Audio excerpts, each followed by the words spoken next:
ഒരു ഉമ്മാനെയും വാപ്പാനെയും സങ്കടപ്പെടുത്തിയ മക്കൾക്ക് പടച്ചോൻ ദുനിയാവ് തന്നെ അതിൻ്റെ കണക്ക് നോക്കിക്കൊടുക്കുന്നു. അല്ല വേഗം കണക്ക് വെക്കുന്നത് ഏതാണെന്നറിയോ?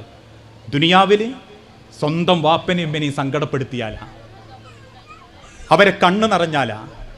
അതുകൊണ്ടാ റസൂലുള്ളാഹി സല്ലല്ലാഹു അലൈഹി വസല്ലമൻ്റെ സഹാബാക്കൾ റസൂൽ ഒരു കാര്യം പറഞ്ഞാൽ അവരുമ്മ കഴിച്ചതിന് ശേഷം വാപ്പ തിന്നതിന് ശേഷം അവർ ഭക്ഷണം കഴിക്കൂ.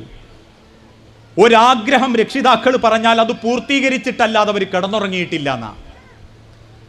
അതുകൊണ്ട് തന്നെയാ അല്ലാഹു തആല പറഞ്ഞതും റിളല്ലാഹി ഫീ റിളൽ വാലിദൈൻ. പക്ഷെ ഇന്ന് ഒരുപാട് കുടുംബങ്ങളിൽ സ്വന്തം വീട്ടിൽ ഉണ്ടാക്കിയ പൊരയിൽ ജീവിക്കുന്നത് പോലും പേടിച്ചിട്ടാ.